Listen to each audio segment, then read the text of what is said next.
Hey gang, Random Dave here. Just wanted to do a quick unboxing video on a new, very inexpensive airbrush that I just got through Amazon. The brand is listed as Chimaera, Chimaera. It says it's a 0.4 millimeter needle brush, and it was $16.99 on the Amazon website. So we're going to see if it will fit my cordless system. So that was kind of the main reason I got this model. Was A, it was inexpensive. Sorry for the squeaky chair. It was inexpensive, but also it looks like it will fit onto my cordless system, which I reviewed, the in-show, which I reviewed in another video. I'll post a link to that up top and maybe in the description as well. So just getting the plastic off there and see what we got. Cover, little wrench for removing the nozzle. Little plastic dropper bottle, looks very similar to the one that came with the in-show cordless. And here's the actual brush itself. And it did come with some paperwork and a little thank you card. Dear buyer. So gives some cleaning information, cleaning your needle, cleaning your airbrush nozzle. It says A Best here, so perhaps that's the brand. I think I've seen that brand around. Tips, maintenance, rebuilding, how a brush works, and some troubleshooting stuff, more cleaning. Cleaning. It's all about the cleaning. But this is the part that I was most curious, is it looks like this is removable and I can unscrew it. And this looks just like a compression fit for a hose. And boy, the lighting isn't that great here. So yeah, I just unscrewed that compression fit, you know, like if you got a hose and you just jam it in the hose. That must be a cheap hose, because most what I've seen is, you know, some kind of screw-on coupling, male to female. So here we have a single action. This does not slide up and down, so a single action brush, which is fine. This pump does single and dual action. So let's spin her on and see where we're at. I'm guessing it might turn on automatically, or we'll see. So we get zilch right here because we can't press down and trigger some automotive paint on there. We can't trigger the, oh, that's fascinating. It does. It works as a double action. Sorry for my amusement. I didn't expect that. Let's see, why did that just work now? There must be enough play in this trigger. Okay, so we do. At first I didn't feel that. So this trigger has some kind of y-axis movement, if you will. Up and down, vertical movement. So we screw that back on. This is nice to see. We're getting the action. Well, that's great. The cup is quite a bit smaller than the in-show branded one. Tiny, but I think that's okay. I'm not planning on, well, we'll see. We'll see how it performs if I'm going to have to be, you know, filling this cup every 10 seconds.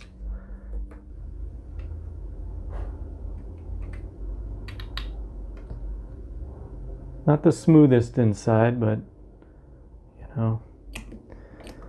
The reason I got this one, in-show's a 0.3 needle, and this one's a 0.4. I wanted to try this one because it has a little bit bigger needle. I was hoping for a 0.5, but this was a 0.4 and the price point was good. And so I will give this a go and see how we do. I don't know if these are solvent resistant O-rings at this price point. I'm kind of doubting. And you know, they're black, not the blue ones or the greenish ones, which I think are the Teflon ones. So we'll see if I destroy this airbrush or not with those solvents. But again, at this price point, I just need it to work long enough to get some good touch-up laid down of that automotive paint. So again, aluminum, and here's the needle removal part. I'm just going to remove that completely. Hope we're getting a good view here. And of course, this needle will need some cleaning. So we'll wipe that down and shine it up real good. The tip looks okay. I'm pretty sure we won't be able to get a real excellent view of that tip.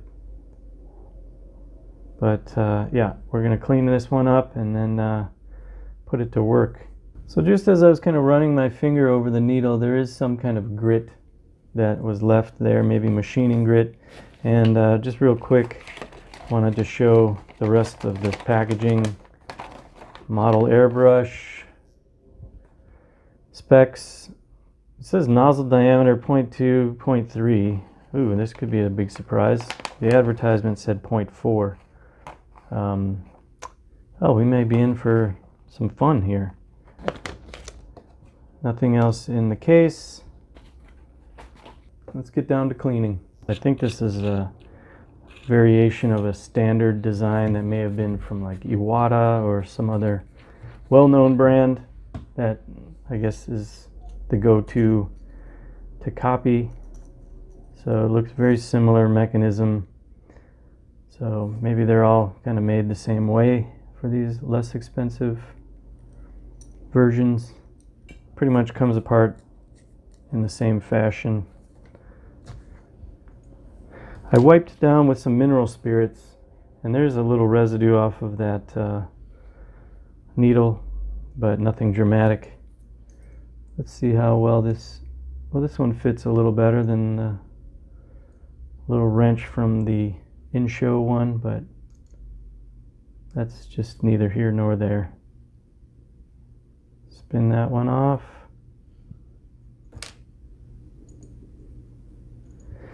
And it does have a little O-ring on there.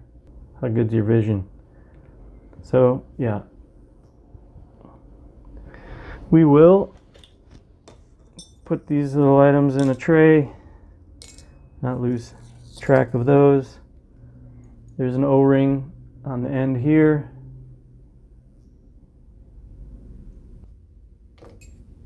So we'll give it a once over and flush it out a bit, and then dry it up and see how it operates. So one thing I've discovered, there is an enormous amount of play in the threads here that hold this spring mechanism. I mean, you could literally just wiggle the thing out. That is remarkable in how poor that was machined. So that is something to be cognizant of. Even if you run the threads all the way down, you can feel it skip. So that could be a major malfunction here. Possible remedy to that could be some tape, plumber's tape, Teflon tape, to fatten up the threads a bit. You know, give it a few turns of Teflon tape and run that in there. But that is remarkably poor in its machining. These threads here might need some tape to bulk them up a bit. Yeah, there is a lot of play there. So potential cross-threading issues and so forth. So a big strike against this product is that under enough cycles it could maybe wiggle itself loose. So we'll see what happens when we drop our needle in there. The needle I wiped down, as I mentioned, and I also gave it a few runs with 1500 grit sandpaper on there just to take off any burrs. Very gentle. And you'll notice I put the needle in butt end first through the front, just so I don't bend the tip. Yeah, I'll have to verify my specifications on the order, but that is a very tiny nozzle. I'm a little concerned that it's not 0.4, but it is then 0.2 or something like that. That would be another strike against this purchase. So just a note on the cleaning, I'm using my homemade airbrush cleaner.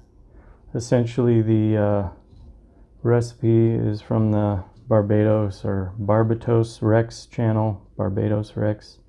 He says Barbados.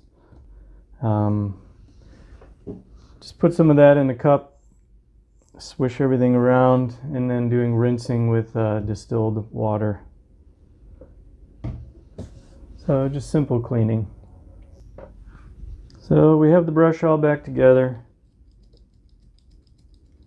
We'll see how she operates. I'm going to do a paint test like we did for the in-show, and we'll see how functional it is, but I am a little worried about that tip size. Maybe the ad just didn't match the product, or I got sent the wrong one. So we're going to be using the homemade airbrush thinner. This is I think it was 75% distilled water, 25% 99% isopropyl alcohol, and a reasonable amount of glycerin. I think by reasonable amount it was at least maybe 1 ml. So it was a healthy squeeze, maybe even 2 mLs. It would have almost been a full dropper's worth. So that might be too much. It might really slow the drying time down with that much glycerin in here, but I just kind of eyeballed everything, and we'll adjust the recipe accordingly as we see how the performance is. So we're going to use that, and I'm just pulled out a Game Color Orange Fire Naranja Fuego. So let's mix up some paint here. 1, 2, 3, 4, 5, 6, 7, 8, 9, 10. Our airbrush thinner, I'll just do, I don't know, maybe a 1-to-1, 10 drops. 2, 3, 4, 5, 6, 7, 8, 9, 10. Might be too thin, but to be honest, I actually haven't tested this airbrush thinner just yet. So let's just find a junky brush, mix it up. Yeah, you can see actually the glycerin effect. Might be a bit too much glycerin in there.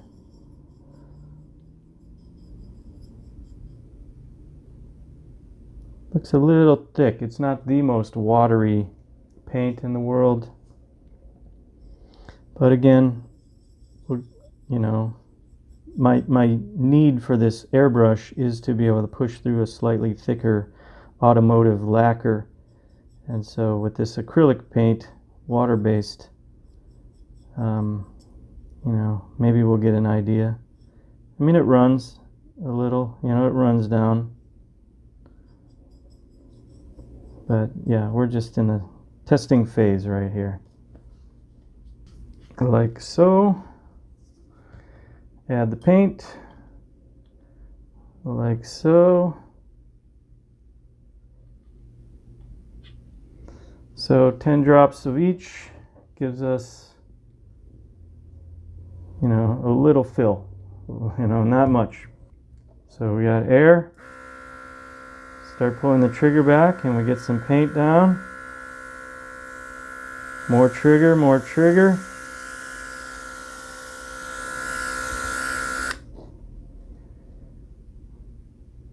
All right, it's laying some stuff down. This was off camera, so I had to reshoot. Full bore. And we're out of paint. Just like that. I recommend a spray booth, folks. But just to see that we did get some, you know, it worked, is the gist of it. This was just some water from when I was cleaning. I didn't dry this fully out, so there's some drip mark on there, but this is the rest of the action.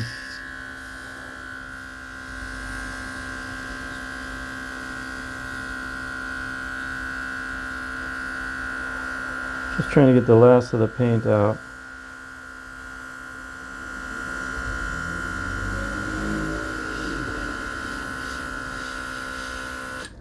So yeah, you can get some faint-ish lines, but it didn't really come pouring out like maybe I would guess a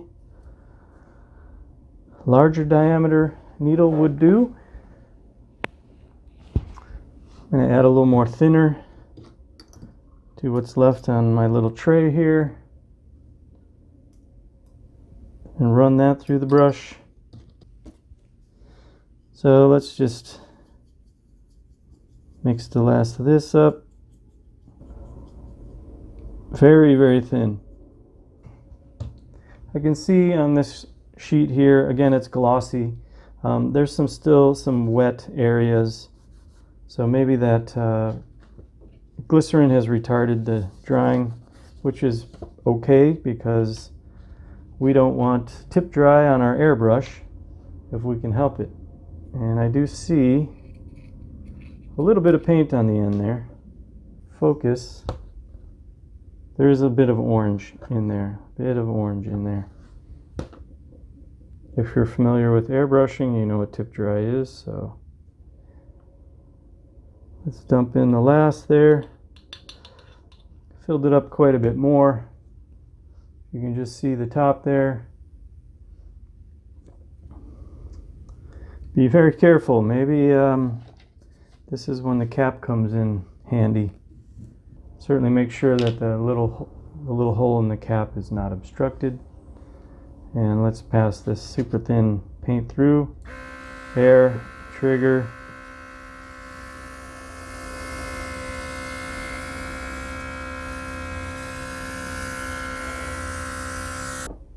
Yeah, use certainly a fine atomization of paint.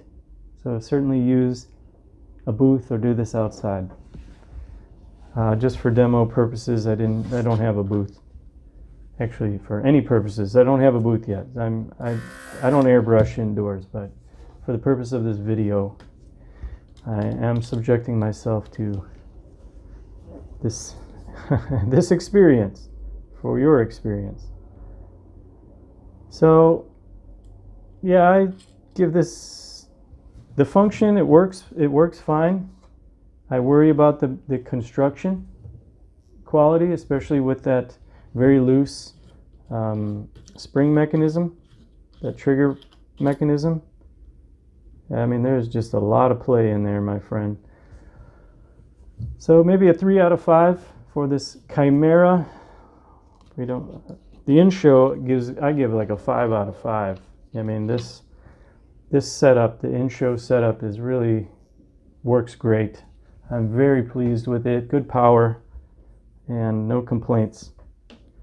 So we're just reviewing this Chimaera, and maybe a 3 out of 5. Like I say, it's worked on this thin acrylic paint. There's a screw in the end there. I will update more on the functionality with thicker lacquer paint and see, how that performed. But it's serviceable, I guess. It did the job. What do you expect for $16.99? I am a little concerned about the size of that nozzle. If it's not what what it advertised, a 0.4 millimeter, and it's a 0.2 or 0.3 as the insert paperwork said. That's a worry for me as well, because I definitely would like the larger diameter. So I'll investigate that further, and if necessary, I'll put a comment or something in the description of my findings. Thanks for watching. Please like and subscribe if you enjoy these types of videos. And with that, Random Dave out.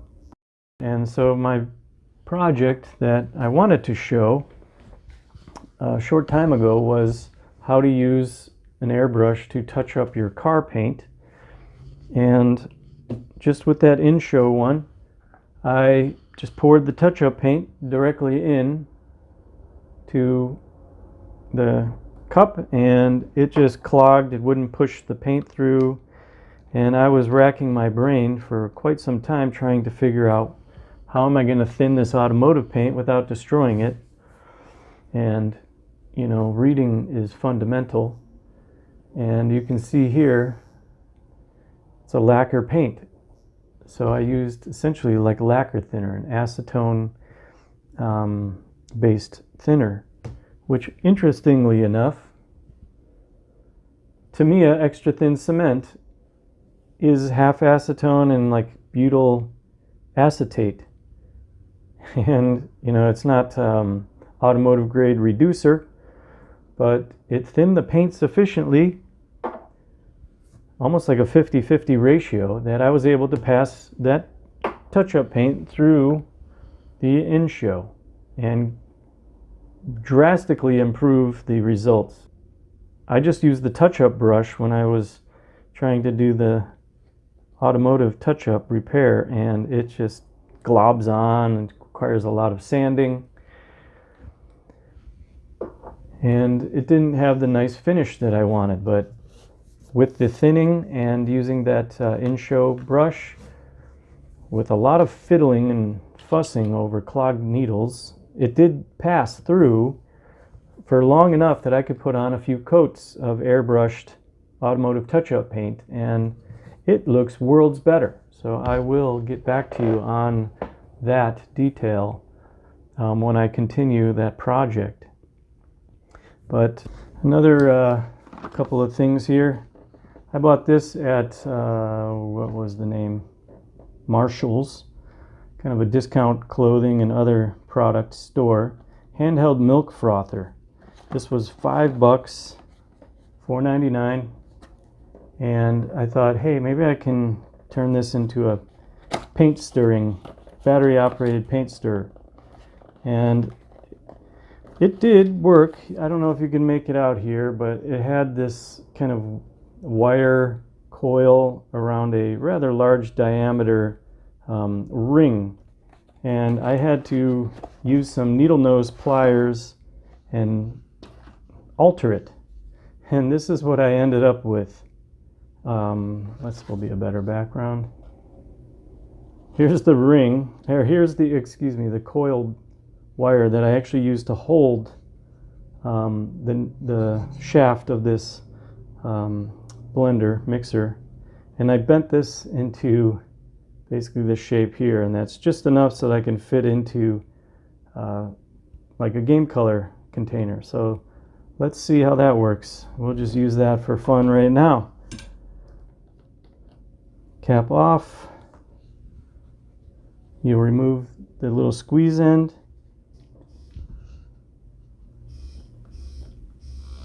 We get some spinning.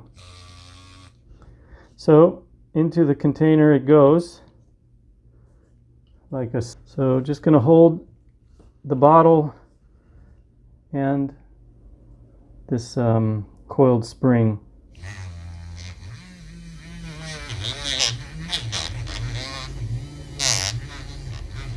And you can hear some some stirring action. Very stirring video.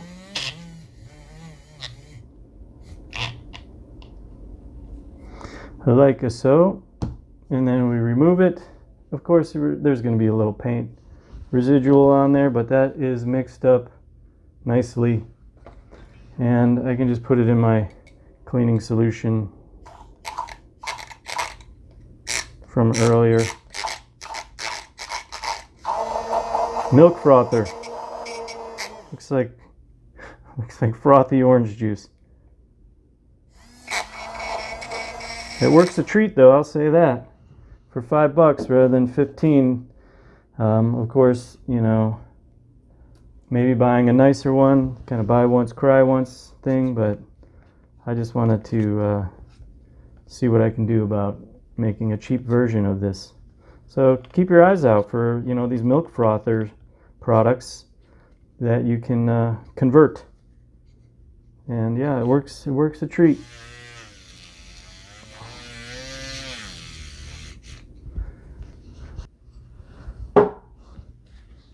But certainly this hack makes for a decent paint stir. And I do take the batteries out after each use, because these cheap devices, who knows if it's going to corrode. And it takes 2 seconds to put the batteries in each time I need it.